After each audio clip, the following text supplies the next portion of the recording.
Well, the first returns are coming in on the WNBA All-Star voting. Of course, it will be in Indianapolis. And as you can imagine, Caitlin Clark is leading the All-Star vote. By the way, it looks like a massive turnout. Angel Reese was hyped as one of the WNBA's breakout stars. Some even called her the face of the league. But when the All-Star votes rolled in, she didn't even crack the top 10. Why? For starters, her shooting percentage is just 30.9% from the field, one of the lowest among qualified players. Meanwhile, Caitlin Clark dominated the fan vote, pulling in over 515,000 votes and leaving Reese trailing far behind. Despite the media spotlight, it's clear the fans are siding with performance, not just publicity. Be honest. Second straight year that Clark has led the fan voting. She was second in early returns in fan voting in 2024, but jumped to first with around 700,000 total votes by the end of the period. So I'm wondering, are we going to see 1 million votes this time? Because I saw somebody earlier that said so far, voting is actually way up versus exactly where we was at this time last year. So, why are fans voting with their remotes instead of following the media narrative? Simple, fans are watching the games, not the headlines. Drop a comment if you saw this coming before the vote tallies dropped. Because, let's be real, Angel Reese has been everywhere lately, in major ad campaigns, trending on social media, and front and center in WNBA promos. She's been marketed as the face of the league. But when it came time for fans to vote, they clearly prioritized performance over publicity. The greatest myth in the WNBA dump has officially been exposed. The myth of all myths, the deception of deception. For the better part of 2 years, maybe even 3 years, the mainstream media has been trying to convince us that Angel Reese is a huge star. The media didn't just cover Angel Reese, they practically crowned her. Outlets like Forbes hyped her up, alongside A'ja Wilson as the driving force behind the WNBA's growth, while shockingly leaving Caitlin Clark out of the conversation, despite Clark pulling in record-breaking viewership and stats night after night. The message from the media was loud and clear. Reese was supposed to be the face of the league, and on paper, it looked like she was. Big-name endorsements, prime spots in national ad campaigns, and non-stop features across everything from ESPN to morning news. But when it came time for the fans to vote, the numbers told a different story. Some in the media even do investigative journalism and claim that Angel Reese is the face of the WNBA because she leads the league in followers on social media, along with missed layups and a complete lack of athleticism. Of course, the vast majority of her followers are bots and lonely men, most of which are not buying tickets or watching her games on television because they can't afford the 5 pesos a month to watch the Chicago Bravado on WNBA League Pass.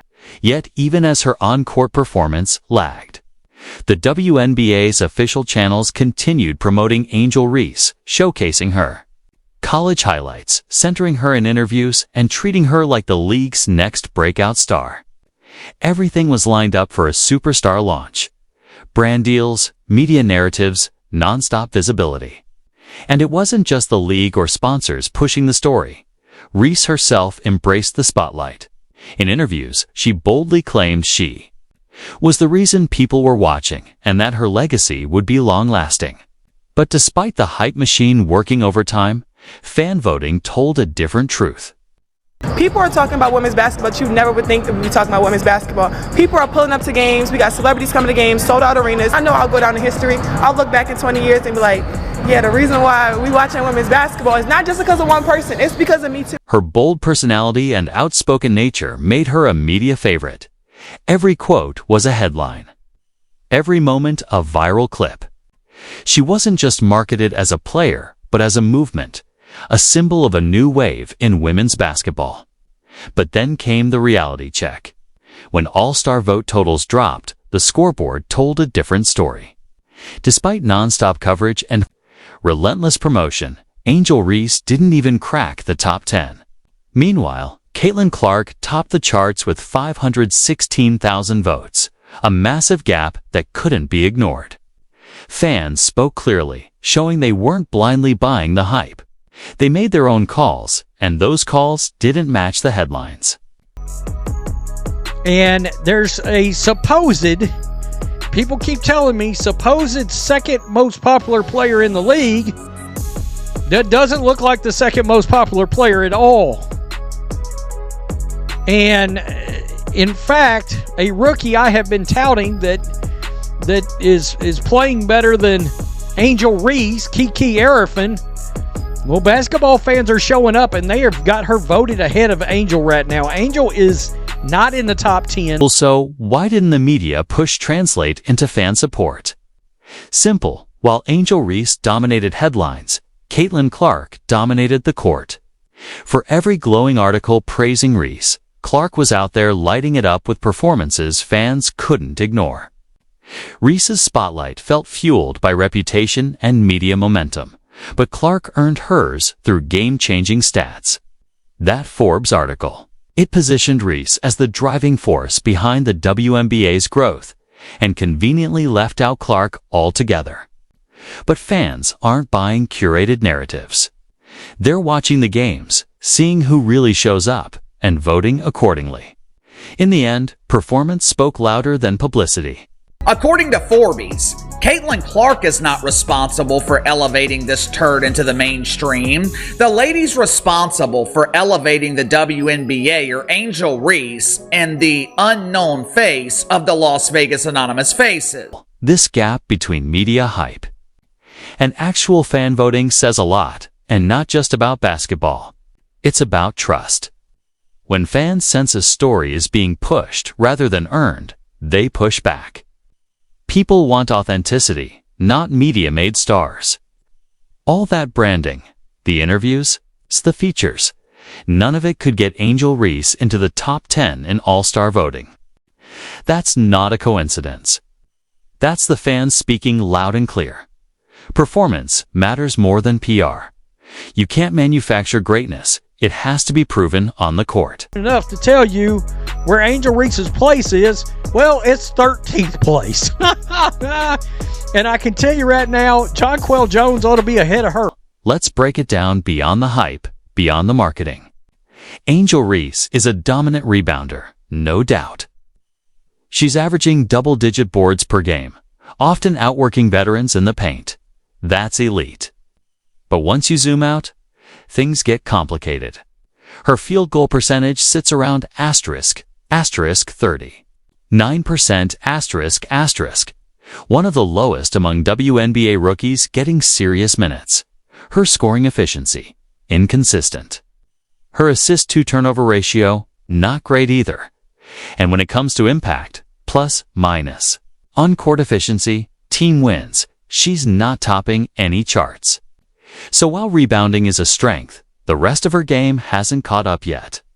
That full stat sheet, it doesn't scream All-Star, not yet. Angel Reese is the most unskilled basketball player in the history of basketball, in my opinion. Exactly, that 30.9% shooting clip is a glaring issue, especially for a post player whose game is built around finishing in the paint. In the WNBA, post players typically hover around 50 to 60% from the field because they're taking close-range shots. Reese missing more than two-thirds of her attempts isn't just a slump, it's a red flag for efficiency, decision-making, and shot selection. When you're that inefficient from your primary scoring zone, it impacts your team's spacing, momentum, and overall offensive rhythm. All-Star status requires dominance, or at least consistency. And right now, Reese's numbers just don't meet that standard. There is obviously no way Angel can compare to Caitlin Clark as a shooter or a passer. And there is no way Angel can live up to her dynamic social media / podcast presence as a shooter or a passer or even a shot blocker. She's blocked only 2 shots so far this season. She doesn't even do that. She has energy. She has an attitude. She'll rebound you the basketball. Great. Nothing else. She has nothing. She's got self-awareness. She knows that she's not a very good basketball player. Not only is the self-proclaimed Barbie not in the lead, Angel Reese isn't even close to making the top 10. 7, 8, 9 on the list are Kelsey Mitchell, Sabrina Ionescu, and Lexington Hull. The following 3 are Kiki Ariafin, Kelsey the Plumber, and Satu Sabali? You mean to tell me these unknowns are ranked ahead of the face of the league? Lexi Hall, 217,000, and there is Kiki Arifin, 213,500. She's averaging a double-double, a legit double-double, with a good field goal percentage. Angel Reese, well, wait a minute, I thought it was about you too. Everybody's watching because of me too, except everybody's not watching because of you too. I mean, guys, if the ratings ain't enough, and the attendance ain't enough, and what happened at LSU ain't enough, and all this other stuff ain't enough to tell you where Angel Reese's place is, well, it's 13th place. So even right down here, the mirror's calling out Angel Reese. As for Reese, one-time All-Star from last year in a rookie season alongside Clark, who appears set to earn a second honor, has struggled in 2025. 23-year-old, notorious for her rebounding supremacy, averages 11 points, but the Sky are 3 and 8. And she's shooting like, I don't even know what she's at now. It's probably less than 35%. Let's see. Fan voting runs through the 28th. Culmination of fan voting, 50%. Player votes, 25%. And media votes. Oh, that's going to be where Angel Reese makes her move. Media votes, 25%, will determine the All-Star starters. Looking right at you, CBS. You still ain't released the ratings. Nafisi Collier, who is probably the leader of the MVP pack right now, is at 485,000. Aaliyah Boston is third, 447,000, as she should be. Aaliyah should get some MVP conversation. I'm going to be honest. I know Kelsey Plum is likable. She's a lovely lady, but you mean to tell me she's more popular than Angel Reese? The same Angel Reese who has been begging, and I mean begging, people on social media to vote for her? Angel Reese, number 13 on the list, 173,000 votes. Aaliyah Boston, who most people have never heard of, has received 447,000 votes. Didn't shoot a single free throw. Although she did have 12 rebounds, her average, which does lead the league. But a couple of times Angel drove it and flung up just these wild shots from 3 or 4 feet that missed the rim by, 3 or 4 feet. Just looked so ridiculously awkward, like she'd never even played basketball.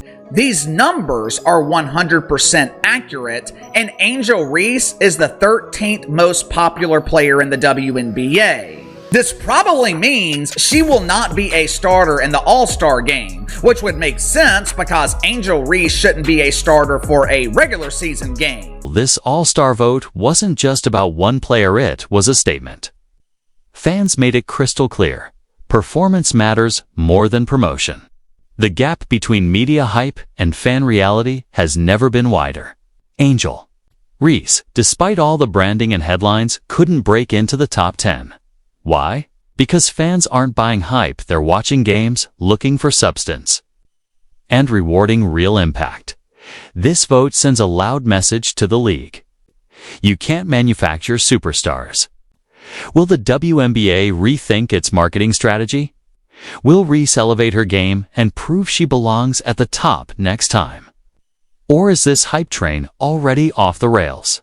If this breakdown opened your eyes, be sure to like, subscribe, and stay tuned for more deep dives into the biggest WNBA storylines.